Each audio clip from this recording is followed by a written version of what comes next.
A gift can be more dangerous than a threat, because it enters your life with a smile and stays with permission.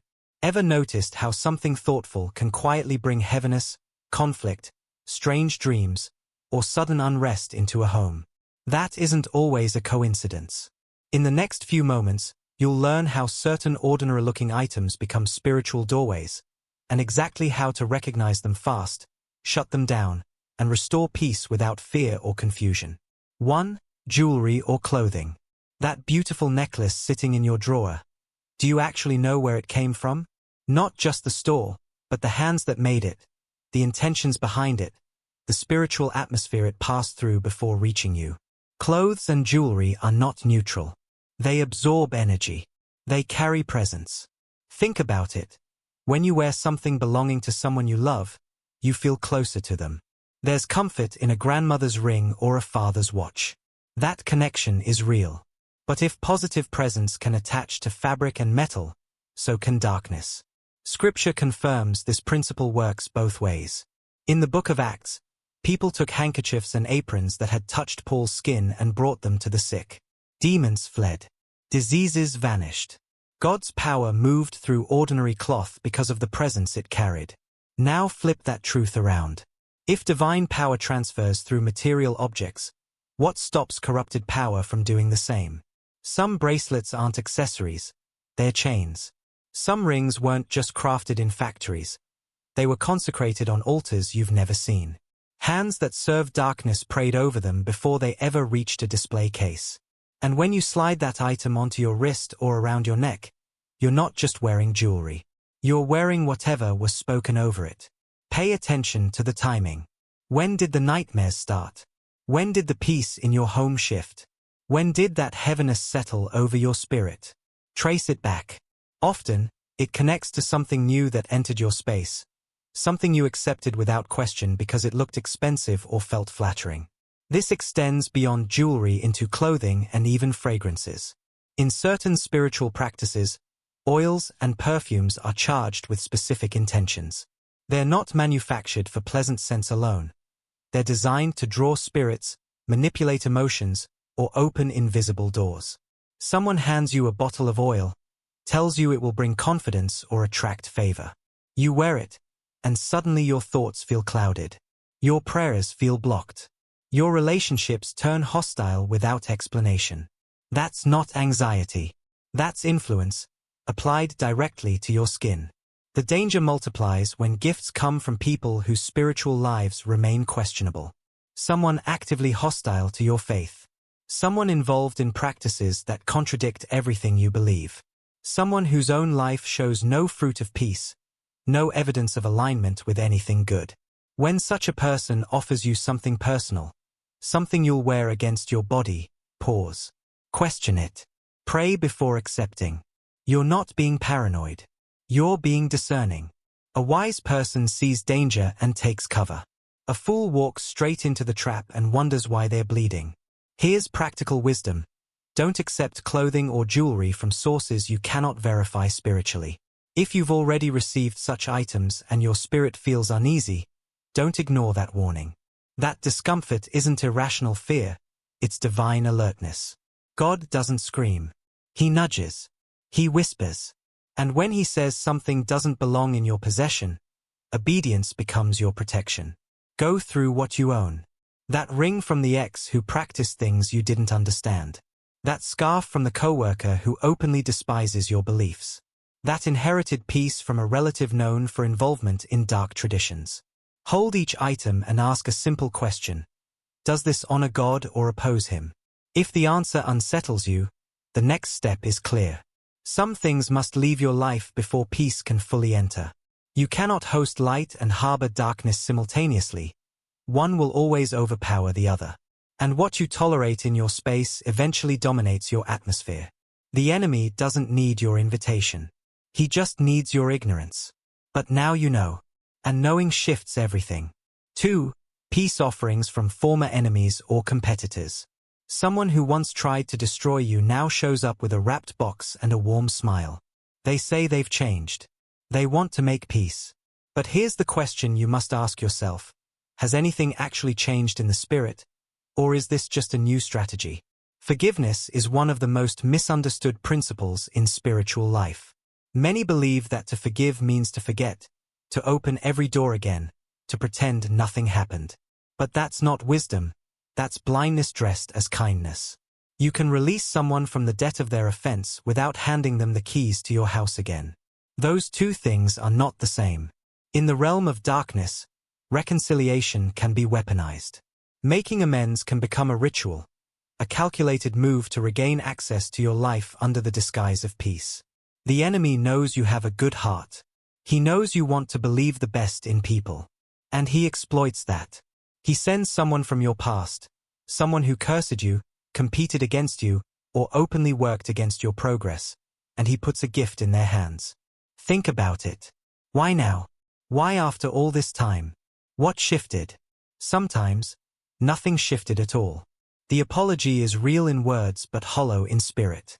The gift isn't meant to bless you. It's meant to re-establish a connection that was broken for good reason. It's a bridge back into your world, and once that bridge is rebuilt, the same traffic of manipulation, control, and spiritual interference begins again. Scripture itself warns about this. It says that though someone may speak nicely, don't believe them easily, for there can be 7 hidden intentions in their heart. That's not paranoia, that's discernment. You're not being judgmental when you pause before accepting. You're being spiritually intelligent. Consider how witchcraft often operates, not through obvious attacks, but through subtle re-entries. A gift becomes a token of agreement. When you accept it, you unknowingly signal in the spiritual realm that the relationship has been restored, that access has been granted. And the moment that door opens, things begin to shift. Peace starts draining. Old conflicts resurface. You feel watched, weighed down, unsettled, and you can't explain why. This is why the source matters more than the surface. A beautiful item from a bitter heart carries that bitterness with it. A thoughtful gesture from someone still aligned with jealousy or resentment doesn't suddenly become pure because it's wrapped nicely. Energy transfers. Intention travels. And what flows through the giver flows into what they give. So what do you do when this happens? First, you pause. Don't react out of politeness. Don't accept just because refusing feels awkward. Ask yourself, does this person have a genuine track record of change? Or is this an isolated gesture designed to soften your guard? Second, pray over it. If something doesn't sit right in your spirit, that unease isn't random. It's a signal. Third, if you've already accepted something and things have shifted in your life since then, go back and examine what you received and from whom. Sometimes the disruption you're experiencing is directly tied to what you allowed in. True peace doesn't require you to abandon wisdom. You can love someone and still keep distance. You can forgive someone and still refuse their gift. The goal isn't to live in suspicion of everyone. It's to live with your eyes open, your spirit alert, and your boundaries intact. Because in the end, not every extended hand is reaching to lift you. Some are reaching to pull you back into a war you already won. 3. Idols, statues, or foreign artifacts. That beautiful wooden mask hanging in your hallway? It might be watching you in ways you never imagined. Not with eyes, but with something far more unsettling. People travel the world and bring back souvenirs. A carved statue from a market in Southeast Asia. A handcrafted figurine from a village in Africa. An antique piece picked up at an estate sale with no history attached. These items sit on shelves, decorate living rooms, and blend into everyday life. But here's what most people never stop to consider. Where did this actually come from? Whose hands made it? And more importantly, what was spoken over it before it reached yours? In many cultures around the world, objects aren't just objects. They're carriers. Certain statues are carved specifically to house spirits. Masks are worn during rituals to invite ancestral beings into ceremonies. Figurines are blessed, though not by any holy hand, and given missions before they ever leave the craftsman's table. When you purchase one of these items or accept it as a gift, you aren't just bringing home decor. You're potentially inviting something that was never meant to enter your space. This isn't superstition. This is understanding how the spiritual realm operates. Think about it this way. If sacred objects used in worship of the true God carry weight and meaning, why would objects dedicated to other forces be any different? The spiritual realm doesn't distinguish between what you call art and what someone else calls an altar. It responds to what things represent, not what you've labeled them in your mind. Some of you have struggled with peace in your home for years. Sleep doesn't come easy. Arguments spark out of nowhere. Children act out in ways that feel unnatural. Business deals fall through at the last moment. Relationships crumble without explanation. And through all of it, you've prayed. You've fasted. You've done everything you know to do. But have you checked what's sitting on your coffee table? Have you examined what's hanging on your walls?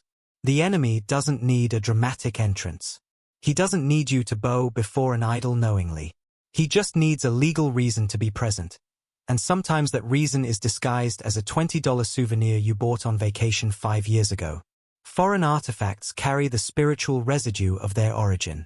If something was created in an atmosphere of false worship, it absorbed that atmosphere. If hands that served darkness shaped it, that influence traveled with it. You can rename it. You can reframe it. You can call it cultural appreciation. But the spiritual signature doesn't change based on your intention. It changes only when you remove it entirely. Here's the hard truth. Some things cannot be cleansed. Some things must simply go. Not donated to someone else. That just transfers the problem. Destroyed.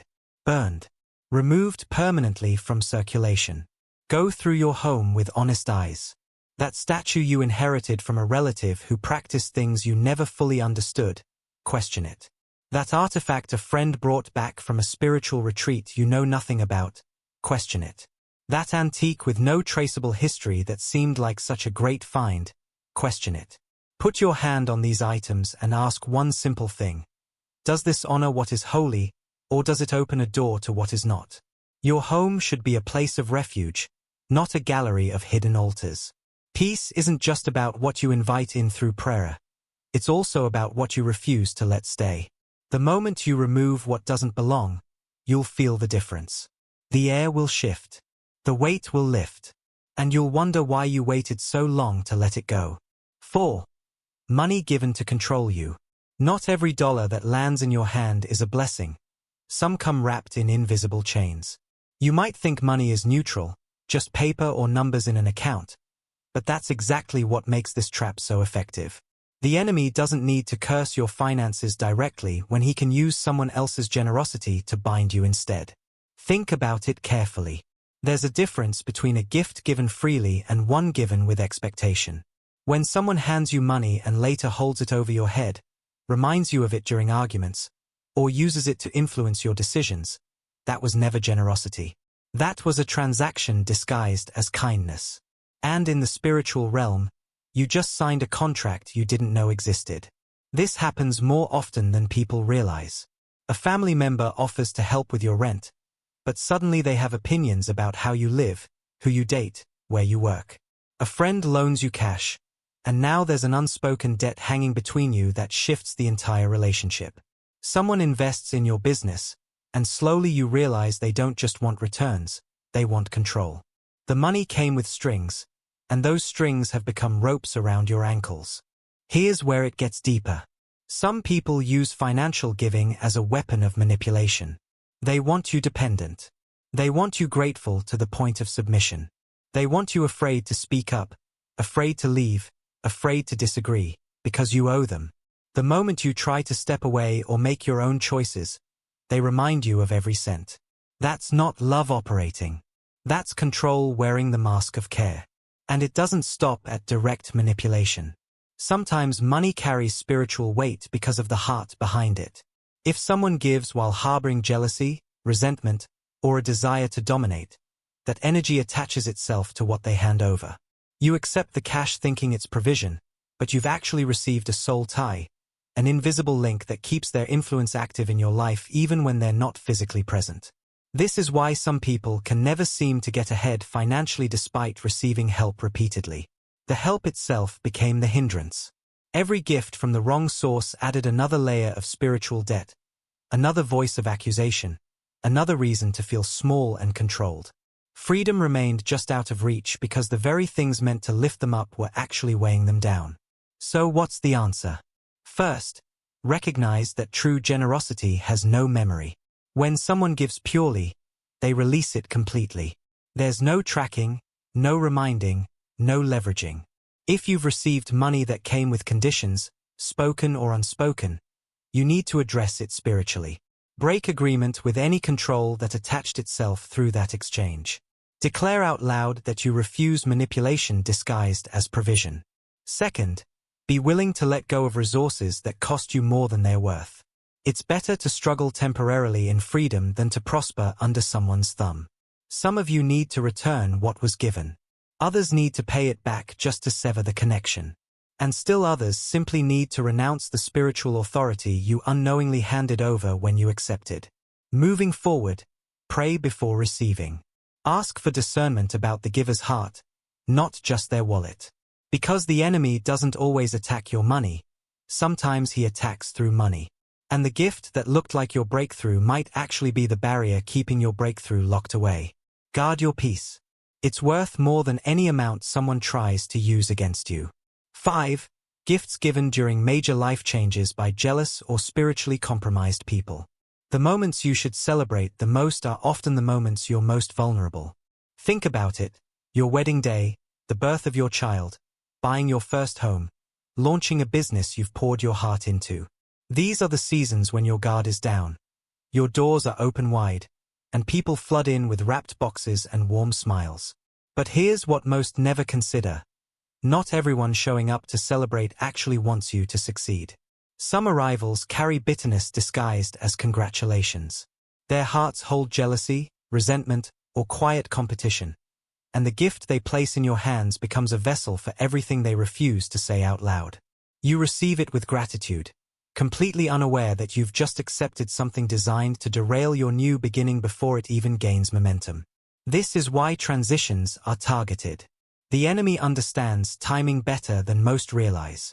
A new marriage represents covenant, unity, and the potential for generational blessing. A new baby carries destiny, purpose, and fresh promise. A new business reflects provision, influence, and expansion. These aren't just personal milestones, they're spiritual shifts. And anything with that much significance attracts both celebration and sabotage. Consider the wise men who visited Jesus at his birth. They didn't arrive empty-handed. They brought gold, frankincense, and myrrh, each gift carrying prophetic weight, each one speaking into the child's future. Gifts seal seasons. They declare something over the recipient. And if heaven operates this way, darkness mimics it. The wrong gift at the right moment can speak delay, confusion, or destruction over your destiny without you ever suspecting a thing. Not every wedding present carries blessing. Not every baby shower bag holds innocence. Some people wrap curses in beautiful paper and hand them over with a smile you'd never question. They don't announce their intentions. They simply give, and watch. They know exactly what they placed in that box. You don't. And that imbalance is precisely where the danger lives. Pay attention to what enters your space during major transitions. Notice who seems overly eager to give, especially those who've shown envy before or who suddenly reappear after long silence. Question why certain items make you feel uneasy even when they look perfectly fine. That inner discomfort isn't paranoia, it's discernment doing its job. The solution isn't refusing every gift or living in suspicion. It's covering your home and your season with prayer. Before anything crosses your threshold during a major life change, bring it before the Lord. Ask for revelation. Ask for clarity. Some gifts will feel light and carry genuine love. Keep those. Others will sit heavy in your spirit, even if you can't explain why. Those deserve a second look. You have authority over your atmosphere. No item has the right to remain in your possession if it disrupts your peace or blocks your progress. Whether it's returned, destroyed, or simply removed, you decide what stays. Don't let politeness trap you into hosting something that heaven told you to reject. Remember this: the enemy doesn't need a grand entrance. He just needs a wrapped box and your open door. But discernment changes everything. When you pray over your transitions, when you guard your seasons with spiritual alertness, when you refuse to accept every offering without first consulting the Spirit. You close doors that others tried to pry open. Your new chapter deserves protection. Your wedding, your child, your home, your venture, these aren't just events. They're divine setups for breakthrough. So celebrate fully, receive gratefully, but always filter wisely. Because in the kingdom, what you reject with wisdom often matters just as much as what you accept with faith. Every gift that enters your life carries weight, seen or unseen.